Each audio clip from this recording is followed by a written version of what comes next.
In Genesis chapter 22, we have what is one of the more unsettling passages in the Old Testament.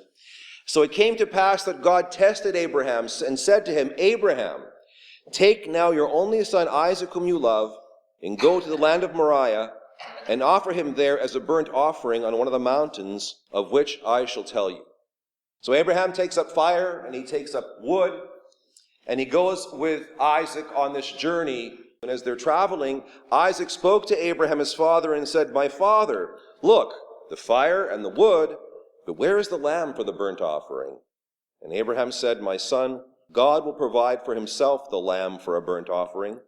And so the two of them went together. So they go up the mountain, and Abraham builds the altar, puts the wood underneath the altar, takes his son Isaac and ties him up and lays him across the altar. And just before he is about to offer him up, an angel from heaven says, do not lay your hand upon the lad or do anything to him. For now I know that you fear God, since you have not withheld your only son from me. And Abraham looks around and sees a ram. Its horns are stuck in this thicket.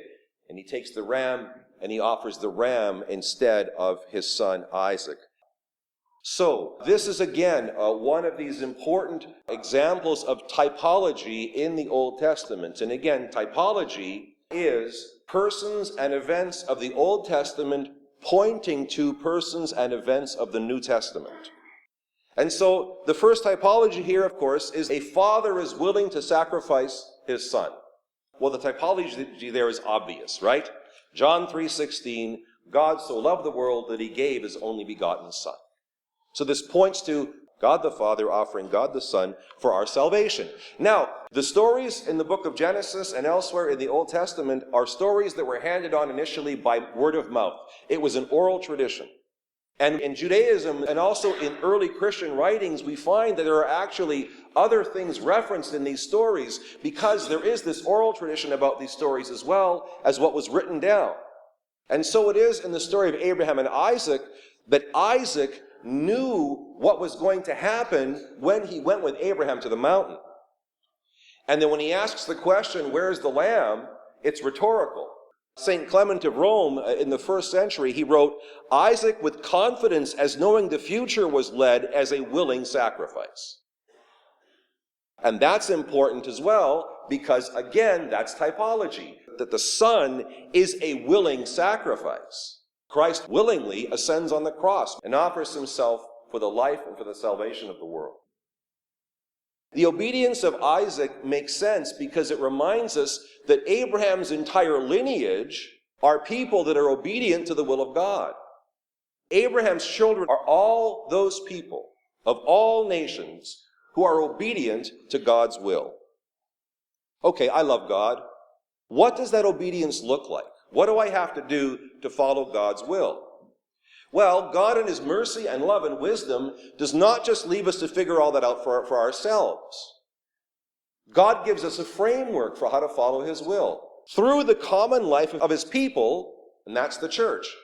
So we don't have to do it sort of poking around, maybe this is God's will, maybe it isn't, but we have a systematic way laid out for us. And so everything that we do in the church, prayer, fasting, liturgy, and all of these things, God says, this is how you can carry out my will. Sometimes people will say, wow, prayer, fasting, fasting, man, stewardship, I can't do that. I mean, I just can't do that. If we can get up at 6 a.m. to be on the road to go to Indy for a sporting event, or maybe Chicago for shopping, or maybe to get out on the lake for a day of boating and fishing, then we can be up and on the road to get to church for 10 a.m. If we can not eat anything or drink anything from midnight for a medical procedure, including our morning coffee, that proves to us that we actually have the capability of not eating or drinking anything from midnight, including our morning coffee, in order to receive the Eucharist, the medicine of immortality, and the antidote to death. If we can find the time during the day to check our various social media accounts, we do have enough time during the day for prayer and reading the Bible and all of these things. Yeah, we can. We do have the capability of doing these things. It is not a question of if we are able to follow God's will as he lays it out for us in his body, the church. If we are really honest with ourselves, it is the question of if we are willing. Are we willing to do these things? If we can do these things for the things of earth that eventually fade away into history, then we can certainly do them for God and for the things of heaven that last unto the ages of ages. Amen.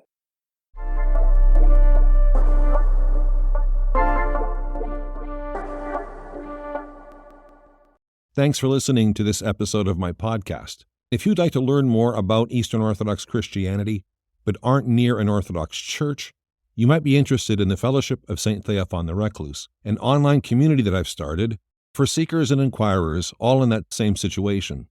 We have members in the U.S., Latin America, the British Isles, Africa, and Australia. For more information, message me or send me an email. Again, thanks for listening today. Until next time, take care, and God bless.